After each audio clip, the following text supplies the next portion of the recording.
façon que je faisais pour me préparer pour les entrevues, c'est que j'essayais de retrouver la compagnie pour laquelle je passais l'entrevue. J'essayais de trouver leur site Internet, de lire sur eux, de m'informer même à des gens de la région s'ils connaissaient la compagnie. Me préparer dans le sens là, que s'ils me posaient des questions sur eux, que je voulais être capable de répondre adéquatement. Là. En regardant le bulletin de téléphone, c'est quoi la compagnie qui est à demande, qu'est-ce qu'ils font, qu'est-ce que je sais faire, qu'est-ce qu'ils font. Là, je prenais des notes. Et je m'apprête à donner un salaire de X milliers de dollars par année à quelqu'un. Est-ce que ce quelqu'un-là a fait l'effort, avant de venir se présenter devant moi, d'aller chercher qu'est-ce que je fais dans mon entreprise? C'est sûr qu'en partant, je prenais toute l'information nécessaire sur l'entreprise pour être capable de répondre aux questions.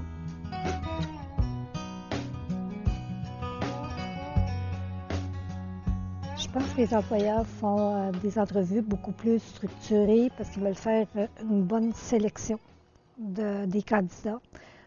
Parce que par expérience, je sais qu'ils reçoivent énormément de CV pour un seul emploi. Donc, ils n'ont pas le choix de faire une très grande sélection et poser beaucoup de questions. Tu vas de 2 jusqu'à 3 entrevues parfois pour certaines entreprises.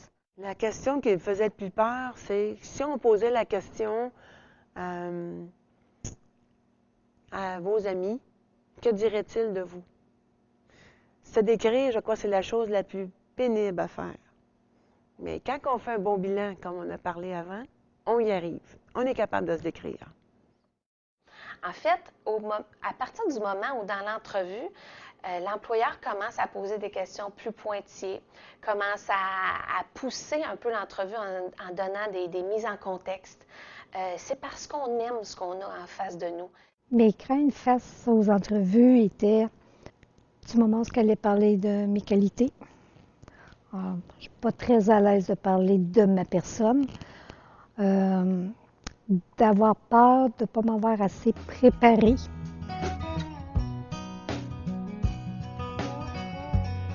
Le soir, la première chose que je faisais, c'est que je sortais de l'événement dépendant pour quelle compagnie j'allais me présenter.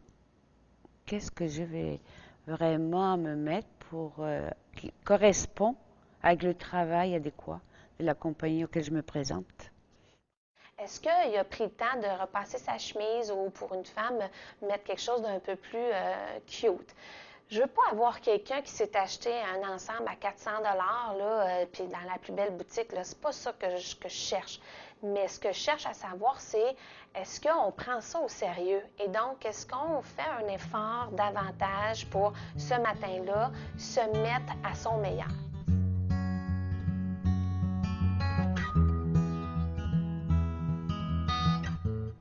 Pour me préparer aux entrevues, l'idéal, ce que j'ai trouvé par rapport pour moi, c'est on prend une grande respiration, il faut se détendre. Parce que plus on est stressé, moins on performe. J'étais très nerveuse, alors j'écoutais de la musique de relaxation pour me relaxer au maximum, pour être prête à passer l'entrevue. C'est tellement pas grave d'être nerveux en entrevue et c'est tellement normal et naturel comme personne puis comme humain. C'est sûr en plus que quand on est nerveux puis qu'on se dit « je suis donc nerveux », c'est pire. Je suis arrivée 10 minutes à l'avance puis j'ai pris une bonne marche. Fait que quand je suis arrivée en avant d'elle, mon doux, j'étais tellement relaxe. Je me mets en condition le soir avec mes prières. Puis, j'ai fait mes respirations, mes grandes respirations de relaxation. Et à la fin, je me dis, je vais me présenter, je vais faire ce que je peux faire le mieux possible pour le trouver. Et si ce travail est fait pour moi, je vais l'avoir.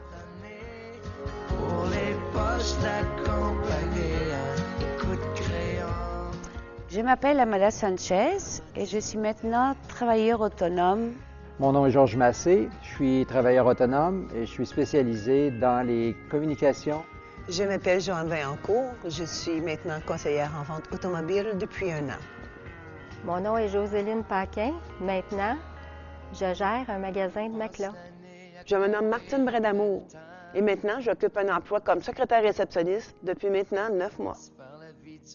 Mon nom est Marjolaine Gagné. Après 2 ans de persévérance de recherche d'emploi, j'ai obtenu un travail comme adjointe administrative de projet.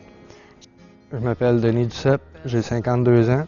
J'effectue présentement un retour aux études en dessin de bâtiment à l'École professionnelle de Saint-Hyacinthe.